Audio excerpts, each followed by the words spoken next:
Would you pay to see men fight to the death? The question seems absurd today, but for centuries it was the basis of one of ancient Rome's most popular spectacles, gladiatorial combat. Thousands gathered in the monumental stands of the Colosseum, the greatest stage of blood and power ever built, to watch, glassy-eyed, the blatant violence that defined the heart of the Roman Empire. But who were these men facing each other to the cheers of the crowd? Heroes revered for their courage, or anonymous, victims of a brutal and insatiable machine? What you're about to discover may surprise you, because behind the swords and sand, there was a much more complex and disturbing reality. Gladiators weren't just trained fighters. Many were enslaved, condemned, forced to fight to survive in a society that turned pain into entertainment. Yet some chose this fate, voluntarily. That's right. There were free men who volunteered to don the armor and face death for glory, fame, or money. Have you ever been there? Giving up something for a dream that carries as much risk as desire? Within the gladiator schools, the gladiatorial games, the training was exhausting and relentless. The body was forcibly molded, and the mind had to adapt to the constant presence of death. The routine blended rigid discipline and constant violence, all under the watchful eye of trainers who knew every combat technique and every weakness of their opponent. Stay with me until the end, because understanding this journey will take you down paths few know. The Colosseum wasn't just a place of entertainment. It was a powerful political instrument, used by emperors like Titus and Trajan to distract the people and reinforce their authority. Gladiatorial games served as an outlet for a needy and thrill-seeking population, while also cementing the image of the rulers as generous and invincible figures. Combats then ceased to be mere individual battles and became part of a larger narrative, the narrative of Roman supremacy. During duels, the audience wielded more power than one might imagine. With a simple thumb gesture, they could determine who would live or die, and this power created an absurd tension within the arena, where every blow, every dodge, carried not only the weight of technique but of survival itself.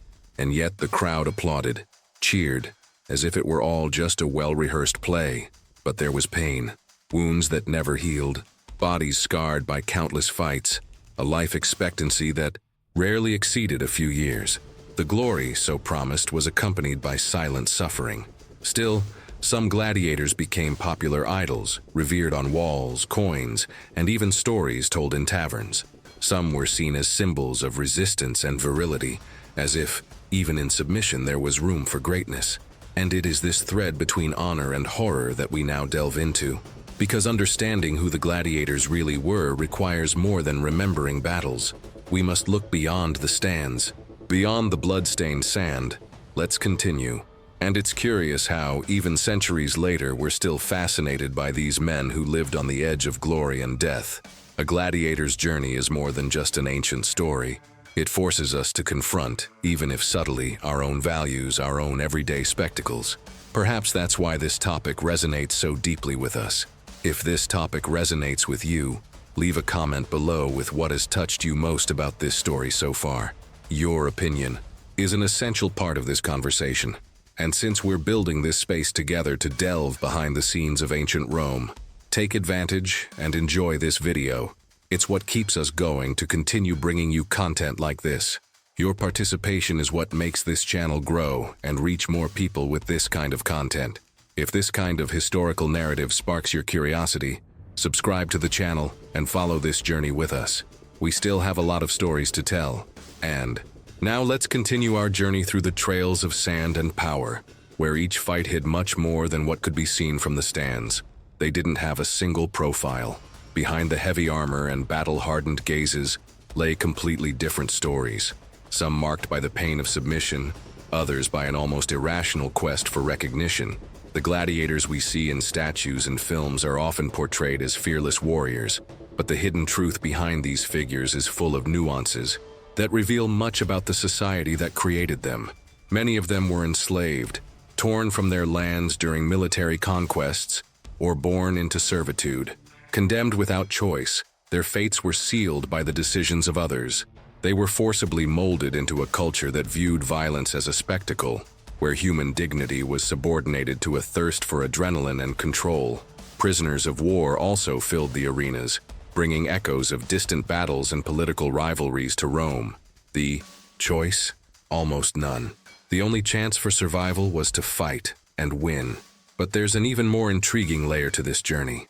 There were gladiators who voluntarily chose to enter this reality. Free men, motivated by promises of prestige, remuneration, or even a radical transformation in social status. In times when opportunities were scarce for the lower and middle classes, being a gladiator could seem, as insane as it may seem, a chance for advancement. For some, the Colosseum represented much more than an arena. It was the stage where they could redefine their existence.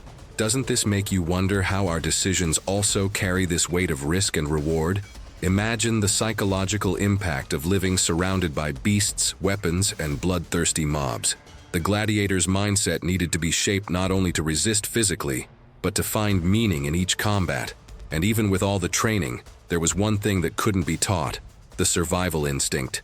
Behind the scenes of the games, gladiators became soldiers, actors, and martyrs at once, each with their own story, each living a cycle of tension between fear and hope. The most surprising thing is to think that, even under these extreme conditions, many formed deep bonds with other gladiators, bonds that went beyond technique, true brotherhoods forged in shared pain. It's as if, in that microcosm of violence and spectacle, a kind of silent respect emerged among those who knew the next fight could be their last. A connection that transcends time, because somehow, it reminds us of the humanity that persists even in the darkest scenarios. Now I want to delve even deeper into this subject, because understanding the system that shaped these men is discovering that not everything was brute force and survival. There was also politics, manipulation, and very well calculated interests.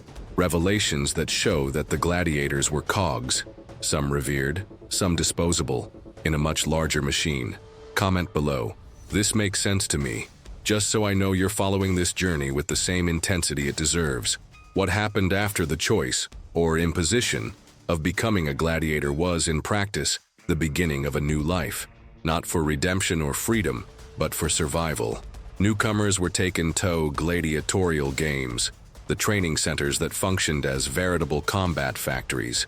From a distance, they looked like organized institutions, full of rhythm and discipline. But as soon as you walked through the gates, you realized that time didn't pass the same way there. The days blurred between pain and strategy, sweat and silence. There was no room for doubt, much less weakness. The environment was strict. The coaches, known as doctors, they mastered not only fighting techniques but also the mindsets of their disciples. They knew how to mold each man, identify his limits, and use them as fuel. Transformation was inevitable. Gladiators learned to wield swords, nets, shields, and tridents with surgical precision, like someone rehearsing a choreography for impact, where any mistake could be fatal. It was less about brute force and more about control. And in this scenario, discipline wasn't a virtue, it was a condition of existence. The journey began with the frightened eyes of the newcomers, who upon stepping onto the sand for the first time, felt the weight of not belonging to that universe. Some wept secretly, others tried to hide their fear with hardened expressions, and even then the question lingered. How many days of training would be enough to survive the first combat? The time in the game wasn't measured in hours, but in decisions. The decision to endure the pain, the decision to overcome exhaustion, the decision to keep going even when everything indicated it was no longer worth it. There was a relentless routine: running, hand-to-hand combat, weapon handling, exhausting repetitions. Gladiators were prepared for a variety of scenarios, from quick duels to prolonged confrontations with multiple opponents. And more than technique, they learned to control their breathing, interpret their opponent's movements, and predict where the next blow might land. All this with the shouts of their trainers echoing through the stone corridors. With each advance, a new layer of their former identity was shed. Those who resisted changed, and those who couldn't disappeared. But there was something deeper at play. It wasn't just physical preparation, it was a silent mental development. Gladiators learned to accept risk as part of their routine. The emotional impact of each training session was almost as intense as the muscular effort. Deep down, each blow they received was also a reminder. The outside world remained indifferent. while they fought for space, even if that space was surrounded by high walls and spectators who saw only the battle, not the backstage. Now, I want to delve even deeper into this subject, because understanding the different combat styles and types of gladiators reveals not only an internal hierarchy, but also how brutality was transformed into a spectacle. Each figure within the arena had a role, a symbolism, a hidden narrative, and this is where the logic of the arena meets the logic of politics, art, and manipulation. Right there. I'm on this journey too, just so I know who's following this journey with me. Upon crossing the arena gates, the gladiators left behind any vestige of anonymity. There, each step carried the weight of the gaze of thousands. This wasn't just an arena, it was the center of a deadly choreography, where each combatant had a defined role, like pawns in a game of power and spectacle. And to make the spectacle meaningful, Rome created a veritable system of gladiatorial types, each with its own fighting style, weaponry, and symbolism. The logic behind this was clear: variety and tension. The audience needed to feel the impact of unpredictability, the adrenaline of seeing two opposing styles clash. The Murmillo, for example, was an imposing figure. Armed with a short gladius, a heavy shield, and a fish-crested helmet, he represented brute strength and endurance. Facing him was often the Retiarius, light, agile, equipped with a net, a trident, and almost no armor. The difference between them created a dramatic tension: strength versus speed, protection versus vulnerability. And this went far beyond a physical contest. It was a metaphor for the contradictions the empire itself faced in its decisions, strategies, and campaigns. The impact of this dynamic was profound. It transformed each duel into a living narrative. There were also the Thraex, inspired by Thracian warriors. They wielded curved swords and smaller shields, wore ornate armor, and were known for their aggressive and unpredictable style. The Seculars, on the other hand, were designed to face the Retiarius. Their nearly gapless helmet prevented snagging of the net, and their oval shield offered defensive mobility. These pairs, when well matched in combat, provoked veritable waves of emotion in the audience. It was like watching a battle that blended technique, personality, and strategy. And not every fight ended in death. This is a point many people are unaware of. Although the crowd's expectation was always a violent climax, there were rules, codes, and even limitations imposed by organizers and emperors. In some cases, when both gladiators demonstrated exceptional skill, courage, or a balanced fight, the public might ask for clemency. And this decision was a revelation about the values of those people. The glory of the fight was sometimes more valuable than the death of the opponent. But even in the fights that didn't end in bloodshed, the tension was suffocating. The sand of the arena absorbed sweat, fear, blood, and silence. The silence of doubt, of waiting for the decisive decision. It was at this moment that the most experienced gladiators demonstrated not only technique, but also emotional mastery. They knew that the impact of their posture, their attitude toward defeat, could directly influence the verdict. And this awareness was part of the training, part of the mindset shaped throughout the journey. Combat, then, was not merely a clash between armed bodies. It was a performative act, charged with meaning, designed to provoke, instigate, and manipulate. Symbols were present in every weapon, every armor, every movement. And those who watched didn't just want blood, they wanted history. They wanted to see in the fight between two men reflections of what was happening in the streets, in the palaces, on the borders of the empire. It was entertainment, yes, but it was also politics, culture, and language. Now I want to delve even deeper into this subject, because when the fight ended and the bodies were removed from the arena, what remained was not just the spectacle. It was the propaganda created, the image reinforced, the authority consolidated. The Colosseum was much more than stones and crowds. It was an instrument of power that used suffering as an argument and applause as legitimacy. Comment: this makes sense to me, just so I know you're diving into this universe with the same intensity it demands. The arena was made of stone, sand, and anticipation, and none of these three elements weighed as heavily as the gaze of the crowd. Because in the end, the gladiator fought not only against his opponent, but against the collective judgment that could transform a combatant into an idol, or condemn him to oblivion. And this power of decision rested not in the hands of generals or senators, but in the thumb of an ordinary citizen sitting in the stands. A simple, silent gesture, yet charged with impact. A thumbs up or thumbs down. It was all it took to determine whether a man would continue to breathe, or whether his final act would be applauded as entertainment. The Roman public was demanding. They didn't just want blood. They wanted spectacle. They wanted drama. They wanted the gladiator to give himself to the fight as if the combat were more important than survival itself. And at that point, many ended up finding something beyond pain. They found fame. Some gladiators became public figures, admired for their skills, talked about in taverns, extolled in mosaics, and even remembered in songs. They even became myths, living symbols of courage and endurance. But the same audience that cheered them was also capable of turning its face away at a slip, a hesitation, a lackluster defeat. Glory was volatile, and their downfall was almost always definitive. It was a harsh, almost cruel logic, in which the value of a life was measured by the spectacle it delivered. And this created an absurd amount of pressure within the arena. Winning wasn't enough, you had to impress. What drove these men then wasn't just the fear of death, but the need to earn respect, to leave a mark. The gladiatorial mentality was formed in this environment. Fight not just to live, but to be remembered. In a world where every fight could be your last, it was necessary to make every blow count as part of a larger narrative.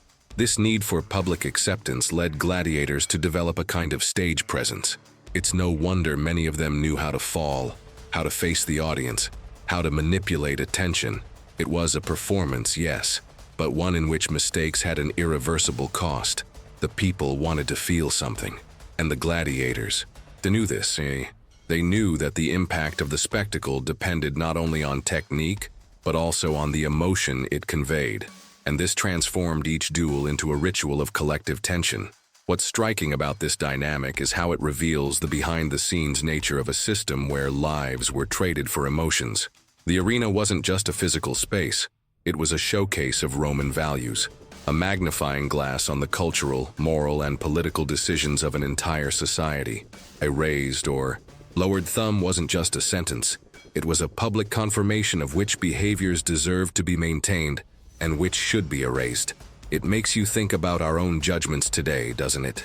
Now I want to delve even deeper into this subject, because understanding the political and symbolic functioning of the Colosseum is to delve into a universe where power, propaganda, and pain intermingle on a grand scale.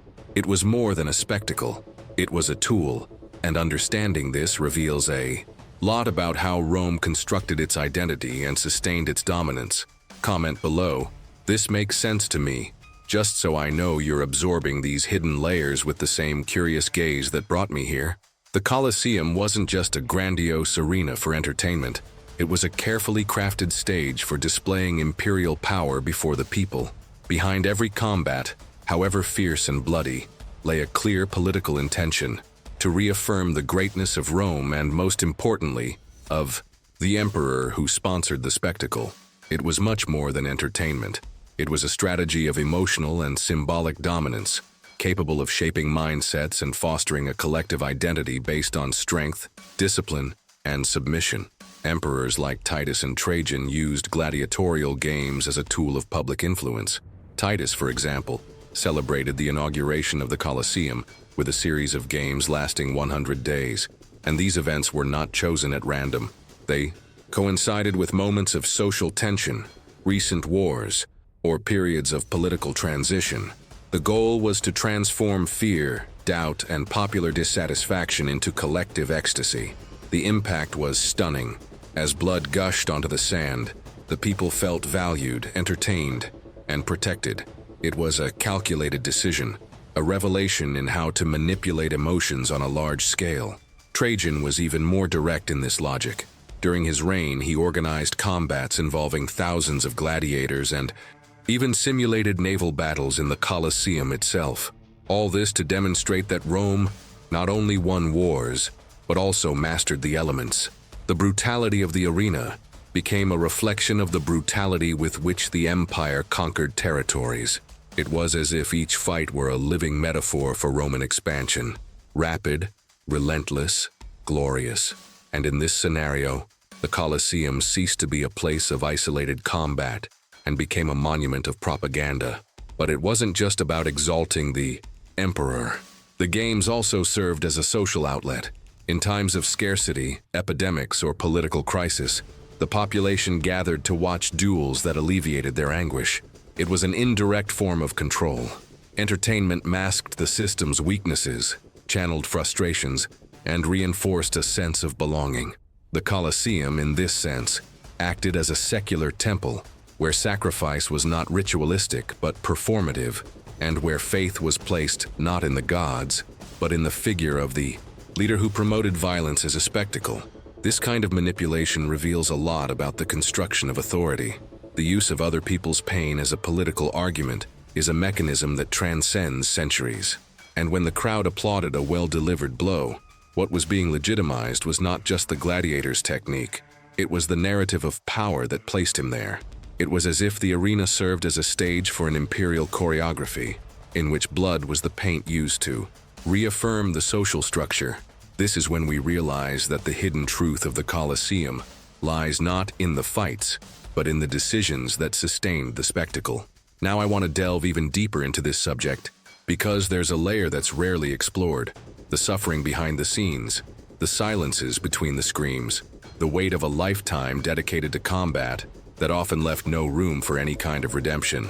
Understanding this hidden side is essential to recognizing the psychological and physical toll these men faced outside the arena.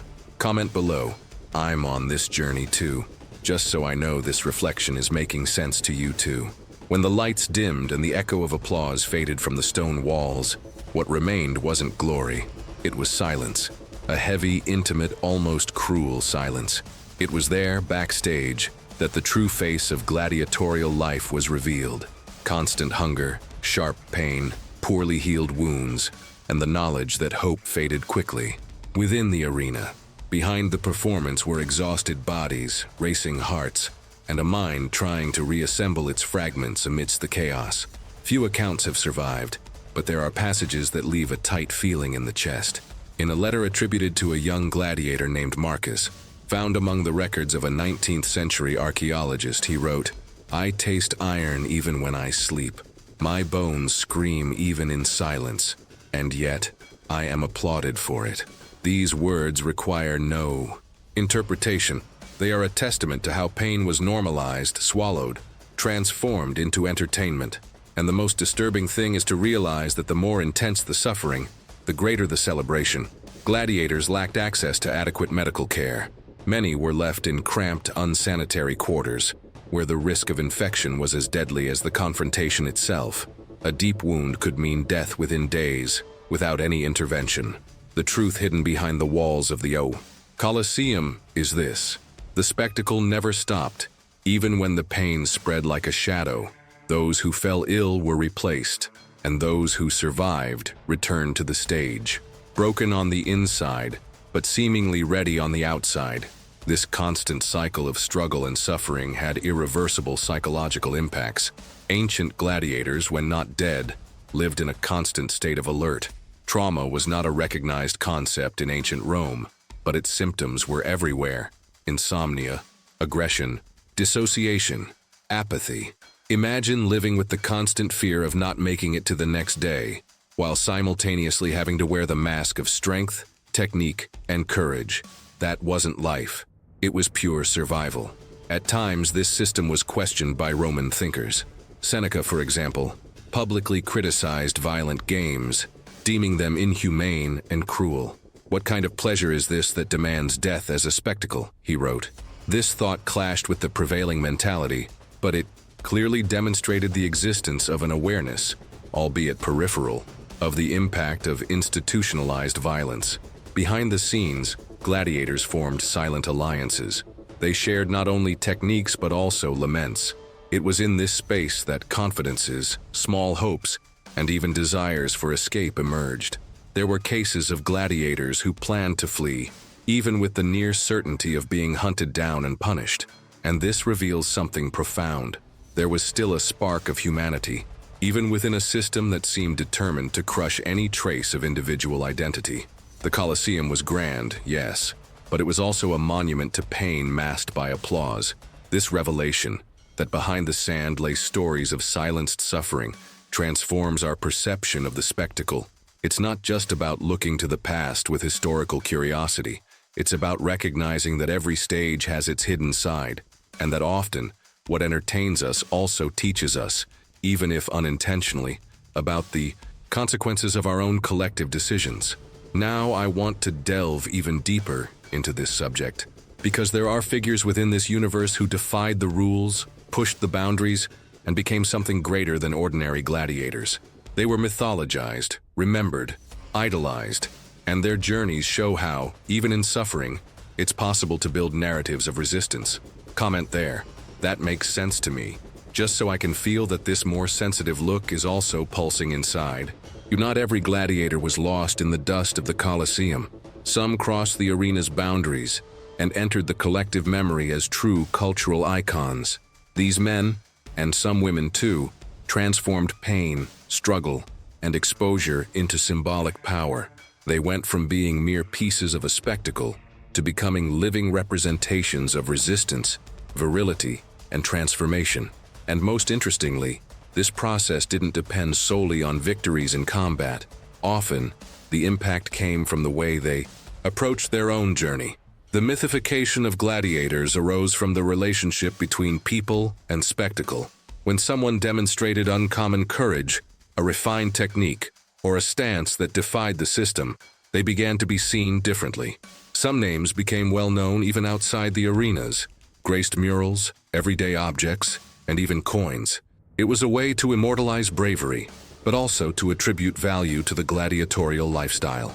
The virility of these fighters lay not only in their physical strength, but in their ability to stand firm in the face of fate's brutality. And this idea shaped the behaviors and aspirations of generations. There's a term that captures this phenomenon well: symbolic construction. The image of the heroic, powerful, and indomitable gladiator was used to inspire soldiers, citizens, and even artists. The impact of this figure extended beyond Roman walls and was perpetuated in cultural, literary, and religious works. In a world where so many voices were silenced, gladiators became myths precisely for daring to make a difference. And this reveals how, even within extremely oppressive structures, there is room for narratives of overcoming. Interestingly, there are historical records of women who also fought as gladiators, known as gladiatrices. They were rare, but they existed. Emperor Domitian himself is said to have sponsored combats between women during his games, using this as a way to further arouse curiosity and impact among the public. These female figures spark important reflections on identity, gender, and power, because even in a deeply patriarchal society, these women managed to occupy a space that was denied them in most social spheres. And this speaks to us of courage on another level, the courage to exist amidst denial. Mythologizing also had its political side. When the empire wanted to convey specific messages, such as military strength, national unity, or the legitimacy of power, it used famous gladiators as examples. Some were portrayed in narratives that blended reality and fiction to reinforce values and convince the people of decisions made from the top. And in this sense, the image of the gladiator was precisely shaped. Heroism without rebellion, strength with submission, bravery without threat. It was a symbolic engineering that hid the truth hidden behind the applause, normalized pain, silent control, and fragility masked by fame. But not everyone fit this mold. Some gladiators truly challenged the system, expressed their own will, and refused certain commands, and were remembered for it. The existence of these characters shows that, even when the spectacle seemed unwinnable, there was room for individual decision. This is where we realize the emotional depth of these stories. They are not just accounts of physical struggle, but testimonies of identity, legacy, and the search for meaning.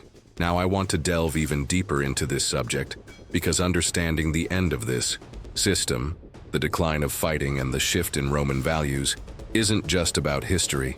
It's about delving into a turning point that revealed the erosion of a culture, the emergence of new mentalities, and the first signs of collective transformation. Write it down. I'm on this journey too, just so I know you're with me on this search for meaning and perspective.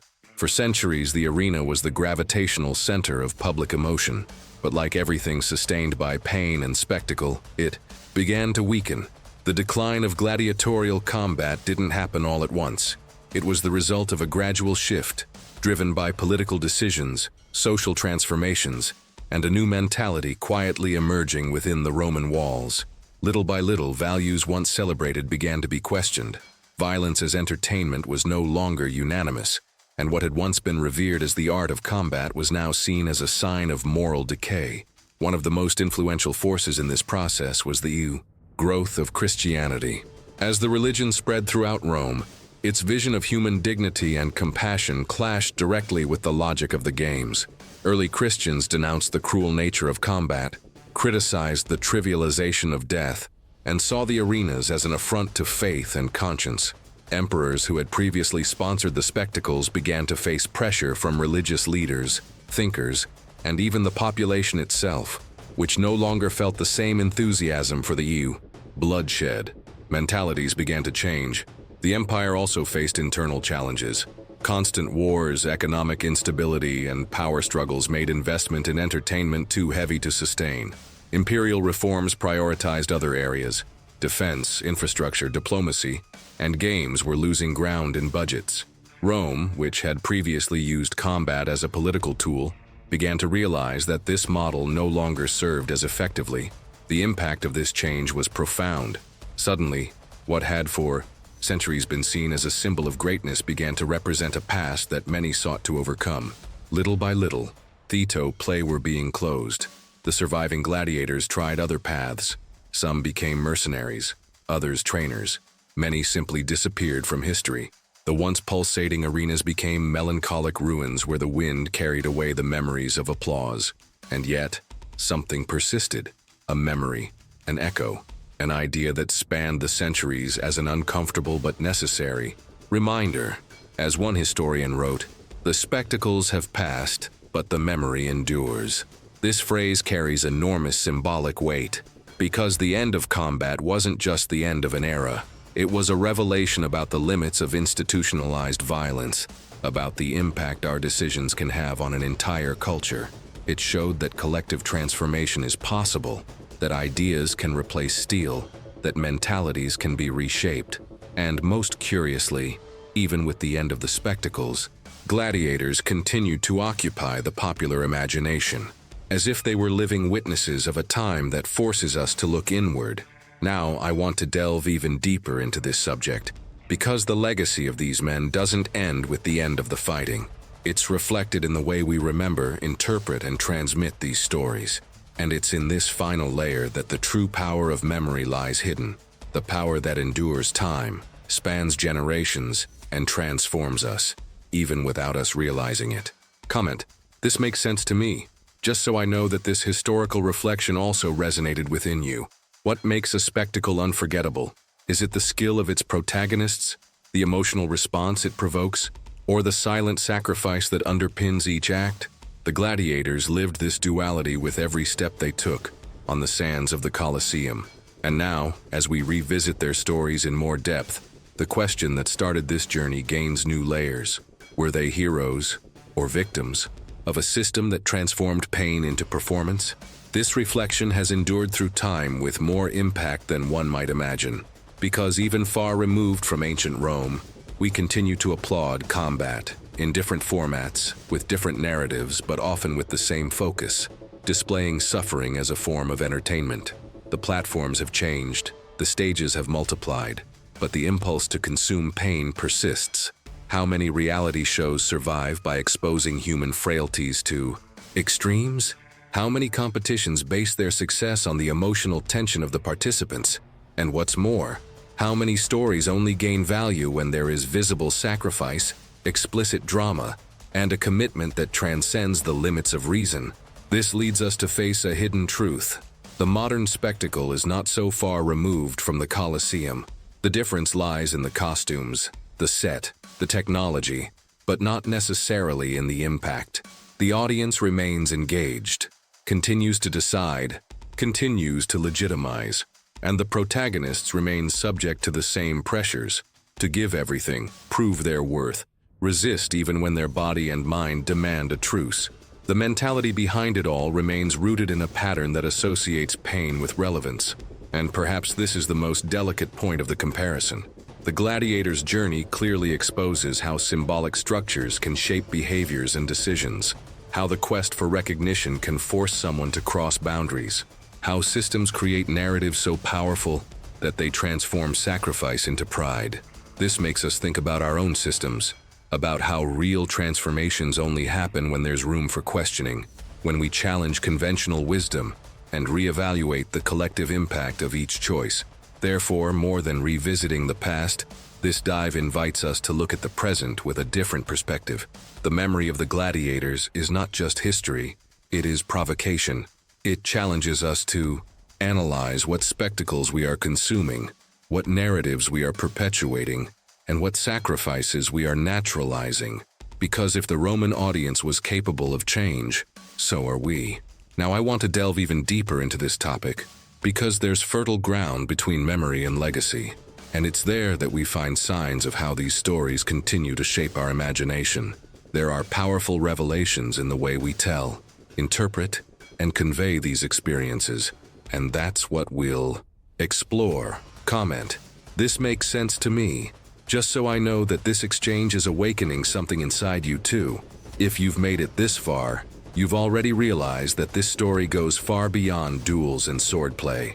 It's about choices, impacts, legacies, and everything that continues to pulsate even after the show ends. And if this content has given you something, a reflection, a perspective, a different connection to history, then it makes sense to join us on this journey. Subscribe to the channel so you can continue to enjoy content that combines curiosity, depth, and a touch of thought-provoking thought. This helps keep this exchange alive and expand everything we're building here. And of course, leave a like to let us know this conversation truly touched you. Now, if any part of this narrative made sense to you deep down, comment below.